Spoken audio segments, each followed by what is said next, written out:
Hey guys, Martin here bringing you a Dragon Ball Z Dokkan battle video, and yes, today the wait was finally over. Global finally got the top grossing rewards. Apparently we did actually hit top grossing in like 3 regions, which Dokkan changed the top grossing rules for Global a little while back. I guess probably to keep it a little bit more in line with JP, because JP of course only being focused on the one country, like the one app store leaderboard and all that kind of stuff. It was a lot easier for JP to hit top grossing than it was for Global to hit it in multiple places, because it used to be each region that Global would hit we'd get 7 stones, and then of course it's been harder and harder for Dokkan to hit top grossing as the gacha market has expanded and all this. There's multiple other different reasons, right? Less hype releases can be a thing, the web store can have an effect now, all that kind of stuff. So they basically changed the rules with the sync so that as long as 3 territories get top grossing, we get 50 stones. So we did finally get those today. So everyone who's been patiently or not patiently waiting the last couple of days, your 50 stones have now arrived. So good luck if you are using them straight away. I'm saving mine towards part 2 now, since I've pulled 1 copy of both of the part 1 units. But anyway, I thought I'd mention that at the very beginning, but obviously this is not mainly what the video is about. This is, of course, a news announcement from today. This video is talking about a potential announcement that I think we will see in the next couple of days. Because bearing in mind, like today is Friday, we usually, for the last couple of celebrations, the way the schedule was kind of panned out, is we've got an EZA announcement on what would be the Sunday morning for me, Saturday evening if you're in the US, so that they then come out during the beginning of the next week. And as you will have seen from the thumbnail and the title, we are going to talk about 2 very specific EZAs that I think are going to be very, very impactful for the game, and of course are very long awaited. So we're going to jump straight in. We're going to talk about Int, LR, Vegeta and Trunks, right? So these guys released as the Tanabata Dokkan Fest LR in 2022. So of course that makes them 3 years old at this point. Obviously they fit the theme of the celebration to a T. The previous Tanabata unit that released before them has already EZA'd. I believe it was Tech Gogeta was the one before them, and of course the one after them is the Int LR Full Power Super Saiyan 4 Goku, who I know a lot of people are very much waiting and anticipating his EZA, because of course he aged out like very quickly, and an EZA is his chance to come back, right? But of course these guys are next in line, so it makes perfect sense for them to get their EZA during this celebration, and they are going to be huge, right? Like the title for like the video, right, Game Changer, especially applies to these guys when it comes to some of the builds, especially for the new Goku and Vegeta team, right? Because this character is a unit that is, I say, like locked in slot 1, right? Like they get guard for 5 turns, but once the 5 turns are up, being in slot 1 is how they get guard. But they do also get extra attack and defense, so obviously it's beneficial for them to be in slot 1. They build up by receiving attacks. And they are just, you know, on release they were pretty much like considered the best unit in the game. Very, very good slot 1 unit. Their team, of course, they introduced the Bond of Parent and Child category, which we've still never gotten an actual other proper full leader for, which is odd considering how crazy of a category this is, right? Because it has all of the like Goku's, Vegeta's past a certain point, Gohan's, like it's a crazy, crazy category. And we've never got a secondary leader for it. So regardless of that, these guys released super good slot 1 unit. So an EZA for them is going to be very, very impactful, because when it comes to the new STR Goku and Vegeta card from the GDC, one of the big things that I found with them in my usage of them so far is the fact that because Goku is such a ridiculously powerful slot 1 unit, I don't really find myself ever using the Vegeta, right?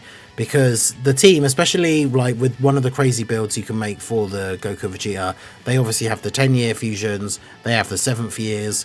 Like outside of turn 1 for the 7th years, like they're not really go-to slot 1 units on that team outside of the Goku. So I find myself when running that team only using Goku as a slot 1 on like both rotations, right? Whereas when these guys come out, What's going to be very interesting is there's going to be a couple of different options, right? Because you can run these guys in slot 1, which means you can then, in slot 2, you could have your other Goku and Vegeta unit, have them exchanged into the Vegeta form. And obviously, whilst in the Vegeta form, they give that buff to other units that's names include Trunks. So, of course, these guys will be getting that buff. And we've seen from the Super Bosses team, especially with all the clones and everything, like how impactful that buff can be from the Rosé to these characters with the name included, right? So that rotation can be super, super good. Or even, of course, you could have the possibility of running both your Goku and Vegetas on the same rotation, and then having one of them in slot 1 as Goku and the other one in slot 2 as Vegeta, and then they're going to share almost all of their links. Goku supers first, you get the 60% defense buff, and then Vegeta can hit incredibly hard in slot 2 with multiple attacks. He's still got some decent damage reduction, he's going to have the big defense buff from the Goku, so it kind of frees up the team a little bit by giving you this other really, really strong slot 1 character. And of course, because that is the current like meta build for the team, right? The current best build is going to be using the new Goku and Vegeta. They, of course, are on Bond of Parent and Child, so they already fulfill the condition for these guys' intro buff. So their intro buff gives them extra defense and guard for 5 turns. I could see this being potentially increased, maybe even the number of turns for guard, although I'm not sure, because like as long as they're in slot 1 they just get guaranteed guard, and that is largely where you're going to be using them anyway. But their basic effects, like I could imagine these going up. Launches an additional attack that has a medium chance to become a super. I mean, obviously this should easily become high chance at least, ideally great. Maybe even factor in some other way for them to get an additional. Really locking into like the slot 1, right? Like if they get hit first, they get an extra attack that gives them an additional chance would be really good, because you are mostly going to be wanting to use them in slot 1 anyway. So that's obviously something that I think would work really, really well. So yeah, there's a couple of different options. They build up as they go. The key is fine, I think. I mean, again, this can easily just be increased, like could be key 2 up to +8 or something. Defense 15% up to 75, like you could make this 25% up to 100 or 150 even. Chance to crit 7% up to 35, make that like 10% up to 50 maybe. There's a lot of interesting buffs that they could get, but the main thing is going to be having this big defense and guard. Now, obviously, they could change their passive, which they don't do this a lot with EZAs, where they rewrite the way certain parts of the passive work, because this is as the first attacker in the turn, right? So they could quite easily give them a buff that's like when receiving an attack, or when they're the first character to pick up key spheres, or however it's worded. I believe because global is the wording is different to JP, this does work without them having to attack, right? Like just by being in slot 1 they have the guard, because some units have that annoying style of passive where when it says like as the first attacker they actually have to attack, otherwise they don't get the buff, whereas this doesn't apply to Vegeta and Trunks.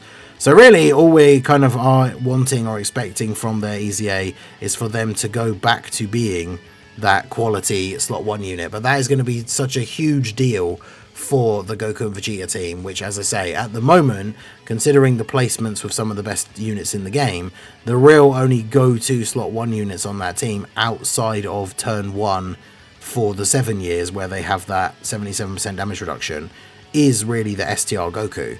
So by having these guys on the team as a slot 1, that gives you a lot more options. They also have the active skill, which does damage, all attacks become crits, and raises all allies defense by 20% for 1 turn. So that's obviously going to be super impactful against some of these bigger bosses, being able to give everyone that massive defense buff for the turn. Obviously going to be very, very good. So these guys are, I would say, probably the most anticipated EZA for this celebration, just because of how well they will impact the team. And then, of course, the other one is the unit that came out as their secondary, like Yellow Coin LR in the same Tanabata celebration in 2022, which is, of course, the Int Fusion Zamasu. So we didn't get a new Fusion Zamasu, right? We got the new Rosé, we got the clones, physical Rosé is kind of usable again, Int Rosé, AGL Rosé with his Super EZA, but no new Zamasus, like, in the fold. And Tech LR Fusion Zamasu is a little bit outdated at this point. So this guy getting an EZA is going to be very interesting. I think the yellow coins with the EZA, their leader skills do go up to 170, don't they? So Worldwide Chaos or Potara, that makes him a good viable option as a leader for the clone team for people who don't have the new Rosé. That should be very interesting.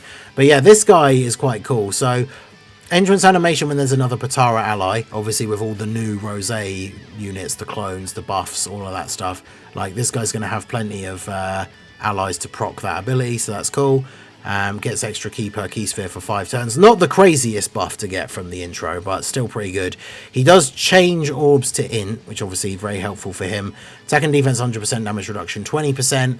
Then when attacking, he gets 50% attack and defense if it's with 12 key. With 18 key, gets a guaranteed additional super, and 24 key attacks effective against all types. With each attack received, he gets 2% damage reduction within the turn up to 10. So he has to get hit 5 times in the turn, and the 5th hit will then have 10% damage reduction. I mean, honestly, like in the current meta and everything, like this is way too low. Like even if they give him higher starting stats, like this isn't going to make a huge amount of difference, right? So ideally, he has more damage reduction to start with, and then hopefully this could be increased to like 10% up to 50 or something like that, which I know is a lot and would obviously make him very, very good. But you've got to think, even in the hardest hitting events or like the toughest events, often there can be a lot of attacks stacked up in one slot, but it's not very often that we're getting like 5 attacks in one slot. And especially this guy isn't a slot 1 unit.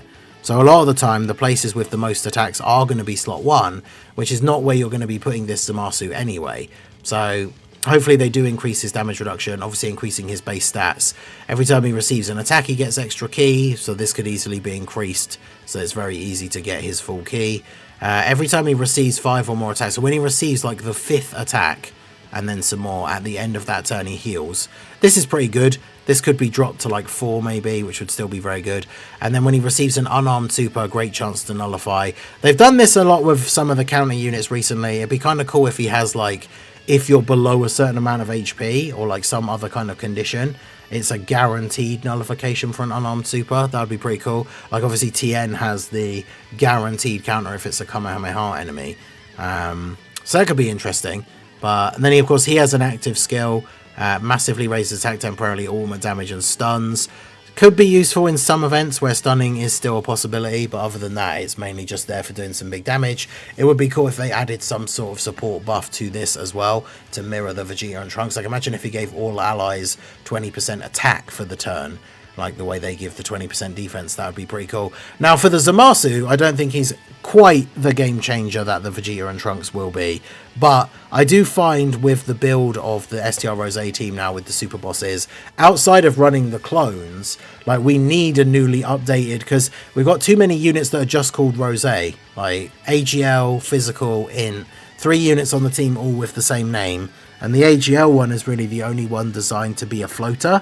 So having this guy on the team is going to be very good as another option for like a slot 2 that can go with the STR Rosé, and then you can have these other Rosés floating and they're not clashing with their names. So this guy probably not as much of a game changer as Vegeta and Trunks will be for the Goku and Vegeta team, but if done well, like this guy on release was really good.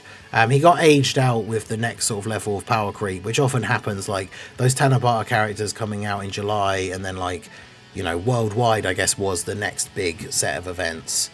His biggest problem was he was good on release, but at the time he released, like with this Future Saga celebration with these guys, the other Goku Black and Zamasu units in the game at the time had kind of started to age out, so he didn't really have that meta relevant team to be run on. But he has the potential to be very, very good, right? Super hard hitting unit that then has decent damage reduction. His post super defense is pretty good because he greatly raises on both super attacks and can get a guaranteed additional as long as you've got 18 key. So he's going to be able to have relatively good defense. If they do give his damage reduction a nice little bit of a buff with the EZA, then obviously that's going to help quite a lot as well.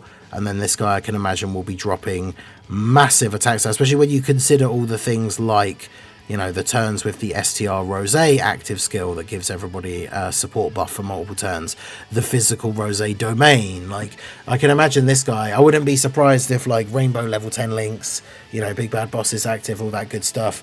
This guy's hitting like 60, 70, even 80 million like on this team potentially if his EZA is done well. which having that backed up with some decent defense, the healing you every now and then once he's taken a few attacks. I'm not sure if there are any bosses in the meta at the moment that have the unarmed super attacks. I think there is, because quite a lot of the meta relevant bosses at the moment don't have Ki Blast supers. We went through this period recently where we'd had a few units released that could negate Ki Blast supers, and then some of the tougher bosses didn't have Ki Blast supers.